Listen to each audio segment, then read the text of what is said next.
Actor Sonu Sood నేను support ఇస్తా రాజ్పాల్ యాదవ్కు అంటూ ముందుకొచ్చారు.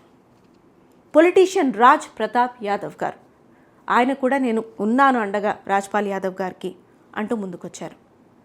Famous film critic Kamal R Khan నేనున్నాను, నాకు తోచినంత 10 lakhs rupees ఆఫ్ సపోర్ట్ నేను అందిస్తా అంటూ ముందుకొచ్చారు. మ్యూజిక్ స్పెషలిస్ట్ రావ్ ఇంద్రజీత్ సింగ్ ఏకంగా ₹1 కోటి పైన నేను ఎక్స్టెండెడ్ హెల్ప్ అందిస్తాను రాజ్పాల్ యాదవ్ గారికి అంటూ ముందుకొచ్చారు. ఇంకా ఎందరో ముందుకు వస్తూనే ఉన్నారు. రాజ్పాల్ యాదవ్ గారి వైఫ్ వీరందరికీ, మీడియా మిత్రులకి, ఇండస్ట్రీకి సవినయంగా ధన్యవాదాలు తెలియజేశారు. Rajpal Yadav one of the famous actors of Indian cinema. అసలు ఆయన వర్సటాలిటీ, ఆయన పర్ఫార్మెన్స్, ఆయన ఎంతవరకు పర్ఫార్మెన్స్ని డెలివర్ చేయగలరు, ఈ స్కిల్స్ అందరికీ తెలిసినవే. వీటి గురించి కొత్తగా మాట్లాడుకోవాల్సిన పని లేదు.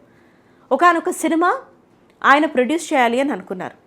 ఇందుకోసం ఒక హ్యాండ్ లోన్ అంటూ తీసుకున్నారు ఒక ఫైనాన్సర్ దగ్గర 5 కోట్లు వెరసి ఇంట్రెస్ట్తో అది 9 కోట్లు. సినిమా రిలీజ్ అయింది, ఆశించినంత స్థాయి విజయం సాధించలేదు, ఆయనకు లాభాలు రాలేదు. కానీ పేమెంట్స్ అయితే ఇచ్చేయాలిగా. చెక్ రాసి ఇవ్వడం జరిగింది, ఆ చెక్ బౌన్స్ అయింది. దీనిపై వాదోపవాదాలు జరిగాయి. కోర్టు కూడా చాలా వాయిదాలు, ఎన్నో లీజర్సే ఇచ్చింది రాజ్పాల్ యాదవ్ గారికి. But then he didn't turn up. Reasons could be whatever. But then ఇప్పుడు ఆయన కటకటాల వెనక ఉన్నారు.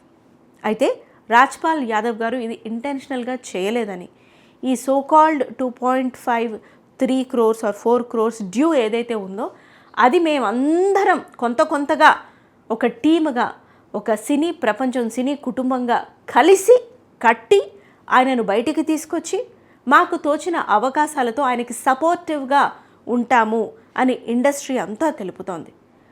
This is not a situation that is like been wantedly created. కాలం అన్ని వేళలా కలిసి రాదు, ఒక్కొక్కసారి అన్ని ఆస్పెక్ట్స్ నుంచి కలిసి రాదు.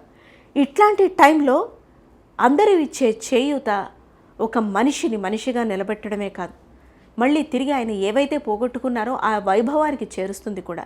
ఇట్లాంటి పాజిటివ్ స్పోర్ట్స్మెన్ స్పిరిట్కి, ఇట్లాంటి టీమ్ స్పిరిట్కి మరొక్కసారి హ్యాట్స్ ఆఫ్ చెప్పాల్సిందే.